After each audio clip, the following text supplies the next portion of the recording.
Welcome to Survival Weapons 222 Remington, also known as 5.7 by 43 millimeter, or the Triple Deuce. Today what we're going to do is talk about the 222 in survival situations. The 222 was eclipsed by the 223 Remington once it was adopted for military service. There's also another round that's in existence, the 222 Remington Magnum.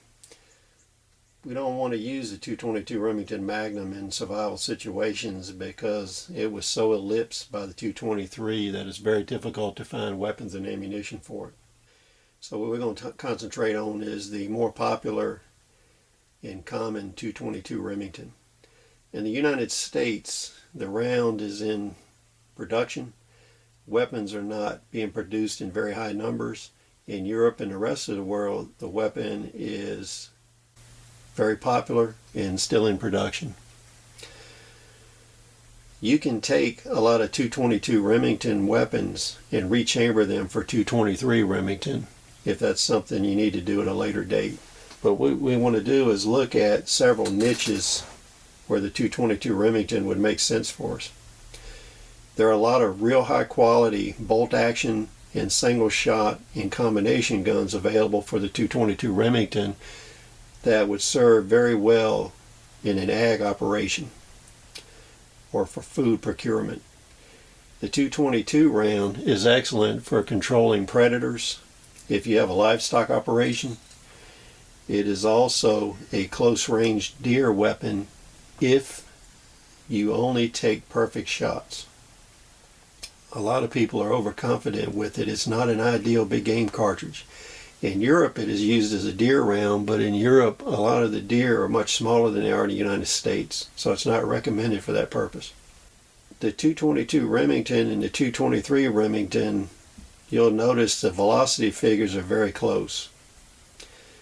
You have 3,000 feet per second give or take for the 222 Remington, and you have 3,200 feet per second in commercially loaded sporting ammunition for the 223 Remington. When you talk about the 5.56 by 45 military round, that's loaded to a higher pressure than commercial ammunition. When you get into military ammunition in a 24-inch test barrel, which is where these numbers come from, you reach 3,300 feet per second for military ammunition, but you'll notice none of the weapons you're using in the field have a 24-inch barrel. On varmint rifles and sniper rifles, that's possible. The second niche is sniping. A lot of people don't realize in the United States the 222 was a preferred urban sniping rifle during the 60s and 70s, and it wasn't until the 223 really caught on and you could get match ammunition that the 223 surpassed the 222 as an urban sniping round. For our purposes, it's still good for that, and you can usually find a lot of high quality bull barrel varmint rifles in 222 much cheaper than they would cost in 223 Remington.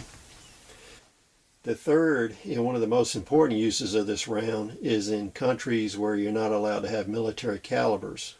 And an extension of that is there are several European countries where you can't have military calibers, but you can have semi-automatic weapons. If you look into it, what you'll find out is Colt and Olympic Industries make short runs of AR-15 type weapons in 222 Remington. They use standard military magazines for the 223, and Ruger makes limited runs of 222 caliber Mini 14s. These can be used by preppers, survivalists in countries that allow semi-automatics but don't allow military calibers in them. The second thing is you can take 223 ammunition and remanufacture it into 222 ammunition if that becomes necessary. The 222 was the parent of the 223 and the 222 Remington Magnum and a lot of other cartridges. We'll take a quick comparative look at the actual cartridges and then we'll move on to the weapons. Here we have a lineup of cartridges. The first two here are Remington 222s. This is a Remington 223, also known as the 5.56 by 45 NATO. And then here we have a Russian 5.45 by 39. You can see these are all intermediate cartridges and they fit in the same tactical niche. What you'll notice here is this is a 222 Remington that's loaded with soft point ammunition for hunting. This one you'll notice, this is a factory loaded 222 Remington loaded with a 55 grain full metal jacket bullet. This loading will help us with tactical penetration if we're using a semi-automatic or a sniper rifle. This is a standard load from Winchester. So you can see right here, this is a standard factory loading. You can get the 222 Remington in 55 grain full metal jacket rounds. So this can be used in AR-15s, Mini 14s, or other semi-automatic rifles that are chambered for 222 Remington. One caution I'm going to give you, you don't want to get any 222 ammunition around a 223 rifle. If you accidentally insert a 222 into a 223 and you fire the round, you can blow the gun up because you'll get a case head separation. So you need to exercise that caution if you're using both rounds. What we're going to do is look at the type of weapons that the 222 is chambered for and what we'd use them for in our survival operations. This can be a key weapon in your survival agricultural subsistence farming. All these weapons are really good for predator control, long-range varmint control. They can be used for sniping. They can be used for fur-bearing game. We're not going to cover the semi-automatics here because they're basically the same weapon as a 223 AR-15 or Mini 14. It's just a different chambering of cartridge. The sights are the same, operating is the same too. If you're interested in that, you can look on their websites and see advertisements and literature for those guns. There are quite a few high quality single shot rifles available. This one is a Bruno 110 222. If you're in a country that's limited to single shots, you can use this. My personal preference is I would prefer to use a combination gun rather than a single shot, but the single shots are available. Then we have a lot of Remington Model 700s that were chambered in this caliber. This is one of my favorite rifles. This is a 222 and it has an 8-power fixed varmint scope. I've found average for average, a 222 rifle is usually more accurate than a 223 rifle. And even when you take hand loads into consideration, if you took 20 222s and 20 223s, you would have more sub-MOA 222s and 223s. All of the match records bear that out. This is an older Savage model. This is a gun I originally bought to part out, but the bore condition was really good in it, so I think I'm going to refinish this instead of parting it out. But Savage Stevens made a large line of quality working man class weapons in their bolt action series. These are available in 30-30, 222 Remington. At the end of production of this series of rifles, they started chambering them in 223, but they're difficult to find. This gun was also chambered in the 225 Winchester cartridge. One of the lower price range combination guns that the 222 was commonly chambered in and are very prevalent in the United States and the rest of the world is the Savage and Stevens Model 24s.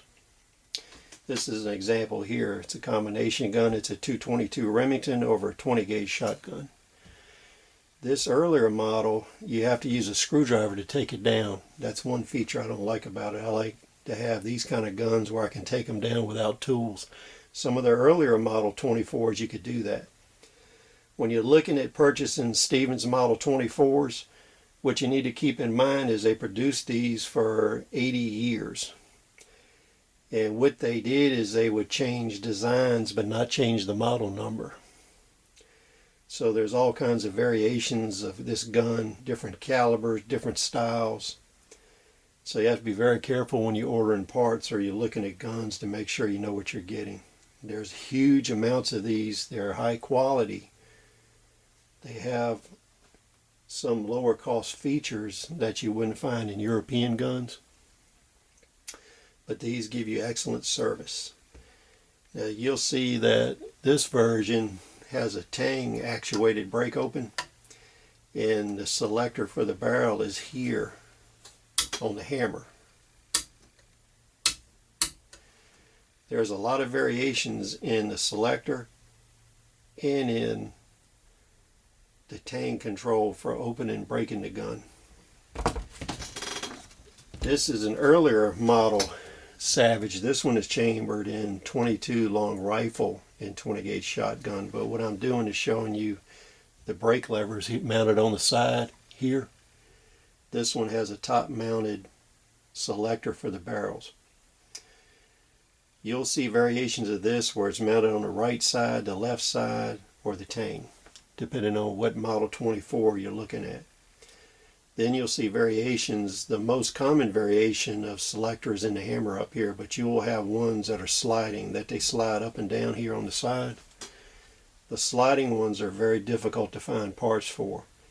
They become rare enough that Gun Parts Corporation and some of the small gunsmithing houses are actually starting to manufacture those parts now. So that's helping him with that issue.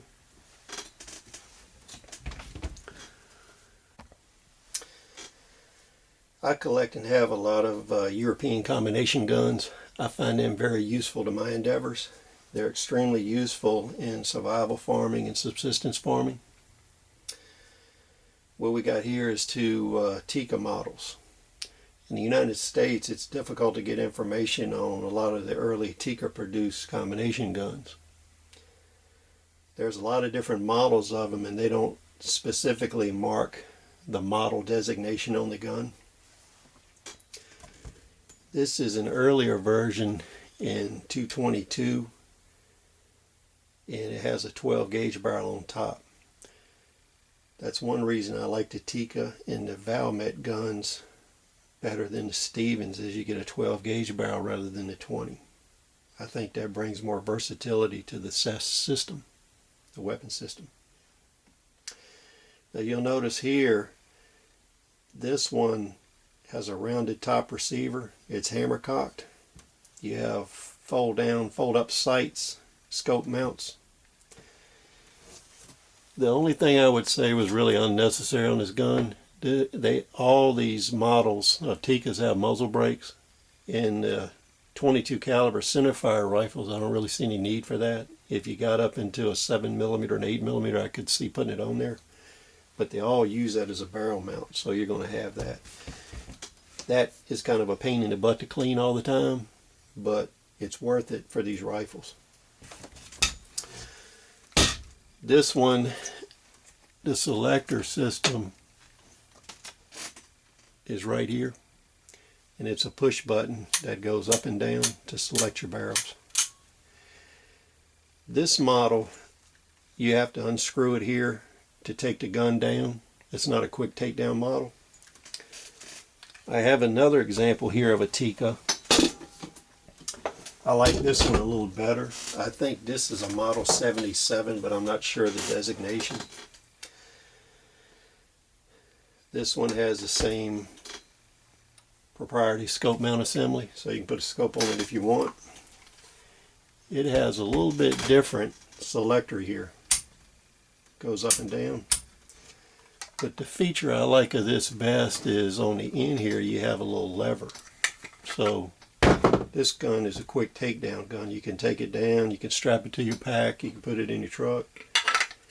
You don't have to have a screwdriver to take it apart and put it together. I didn't get out any of my Valmets to show you, but Valmet makes a lot of combination guns that use the 222 Remington. And they share the same feature as this model 77. They have a quick takedown feature so you can take the gun apart. So I would really recommend you look into the 222 Remington. It may fit into a specialty niche inside of your survival plans or your ag operation plans.